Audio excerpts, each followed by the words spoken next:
जय हिंद दोस्तों। आज की इस वीडियो में हम आपको बताने वाले हैं कि अभाज्य गुणनखंड विधि से एचसीएफ और एलसीएम कैसे निकाला जाता है। ठीक है, तो वो मैं आपको सबसे सरल तरीका बताने वाला हूं, क्योंकि मैं आपको आप देख सकते हैं इस वीडियो में आपको मैंने 3 प्रश्न लिया हूं। यहाँ पर लिखा है 6 और 20 का एचसीएफ और एलसीएम निकालेंगे, उसके बाद 12, 15, 21 का, और तीसरा क्वेश्चन ये लिया हूं मैं जिसका अभाज्य गुणनखंड नहीं होता है उसका कैसे निकालेंगे एचसीएफ और एलसीएम।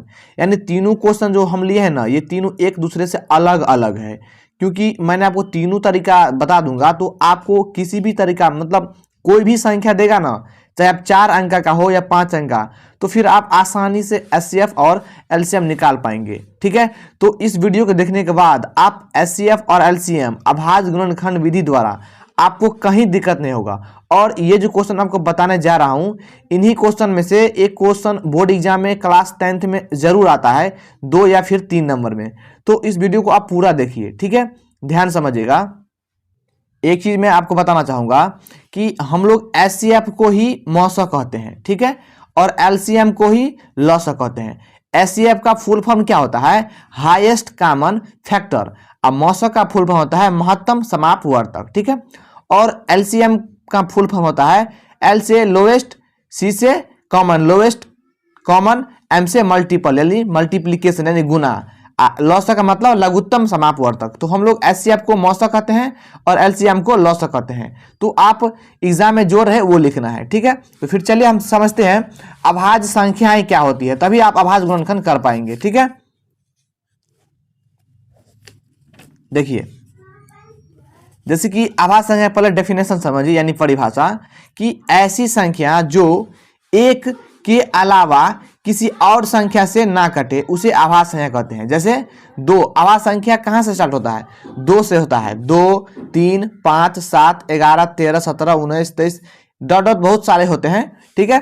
तो देखिए जैसे कि आप 2 है तो आप 2 गुने सिर्फ 1 लिख सकते हैं, ठीक है, यानी 2 हो जाएगा। जैसे मान कर 11 है तो 11 गुने 1 लिख सकते हैं, यानी आपको 1 के अलावा कोई और संख्या से नहीं लगेगा वो, ठीक है। जैसे 19 को आप क्या लिख सकते हैं? 19 गुने 1 तो 19 होगा, यानी 1 के अलावा किसी और संख्या से ये नहीं कटेगा यानी नहीं लगेगा, तो उससे ही हम लोग अभाज्य संख्या कहते हैं।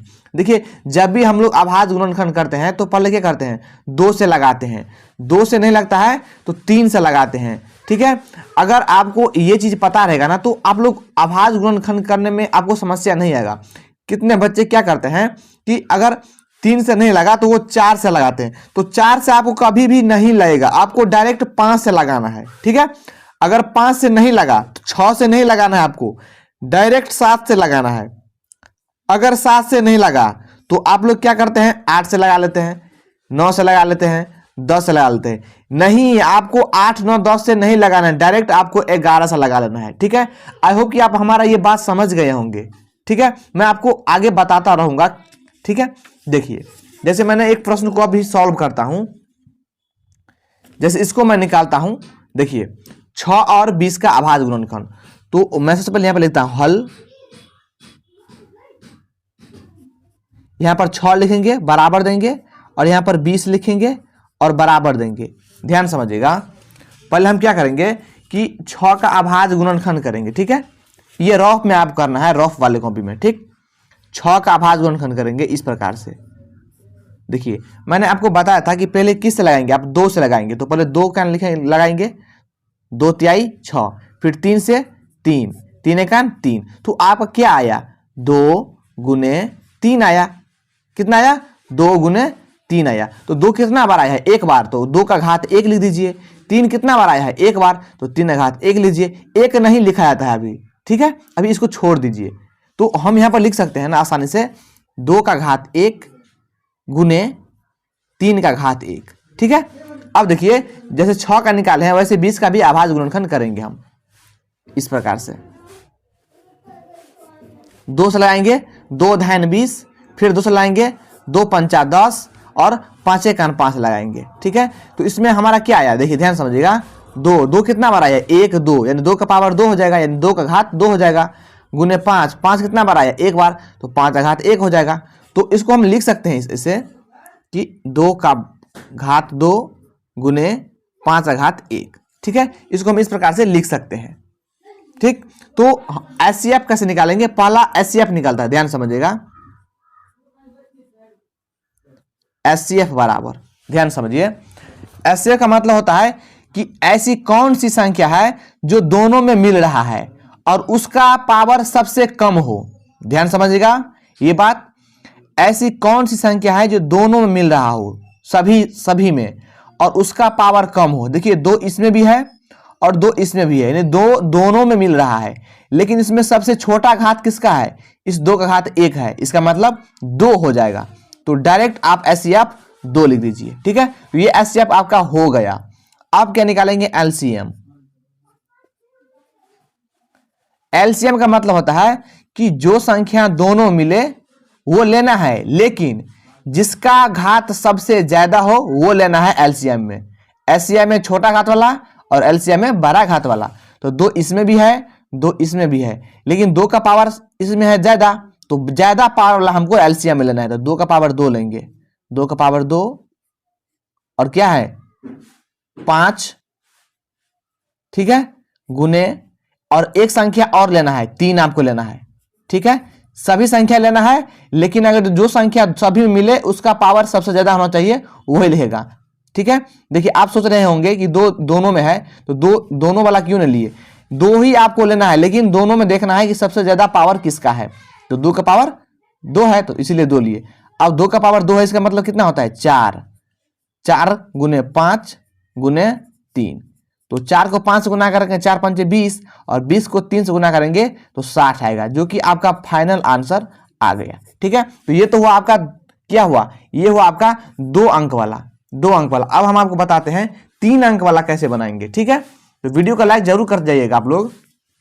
चलिए अब देखिए इसको हम लोग कैसे बनाएंगे। इसको लिखते हैं हल 12 15 21। ठीक है, बराबर कर देते हैं हम। जब इसको अभाज्य गुणनखंड करेंगे आप लोग, तो देखिए 12 को करेंगे तो कैसा होगा 2 छक 12, 2 तिहाई 6।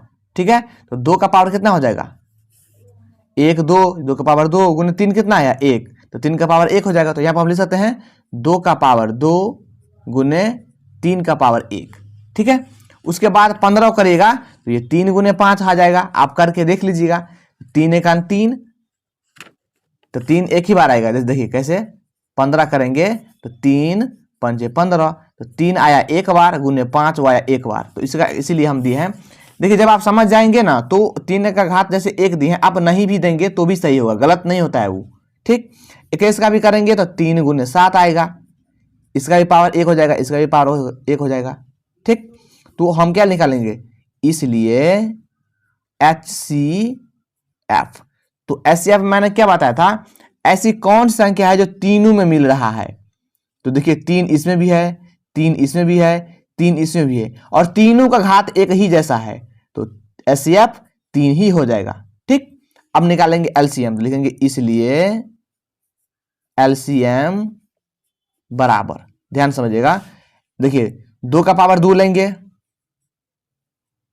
गुने 3 सभी में है लेकिन लेंगे एक ही बार 3 लेंगे, फिर 5 भी लेंगे, सब संख्या लेना है, फिर 7 भी लेंगे और सबको गुना कर दीजिए। 2 दूना 4 गुने 3 गुने 5 गुने 7, तो 4 तिया 12 अपन 60, 60 को 7 से गुना करेंगे तो ये 420 आएगा, आप गुना कर लेना। ये आपका फाइनल आंसर हो गया। ठीक है, ये तो रहा आपका इजी सवाल सब, जो आप लोग नहीं फंसेंगे। लेकिन मैं आपको एक प्रश्न बता रहा हूं जिससे अभाज्य गुणनखंड नहीं होता है, इसका अभाज्य गुणनखंड नहीं होता है, तो फिर इसको कैसे बनाएंगे वो मैं आपको बताने वाला हूं। देखिए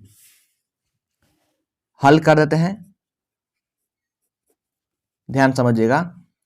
7 बराबर 11 बराबर 13 बराबर, अब ध्यान समझिए 7 को हम इस प्रकार से लिख सकते हैं 1 गुने 7। ठीक है, यानी 7 गुने 1 लिख सकते हैं।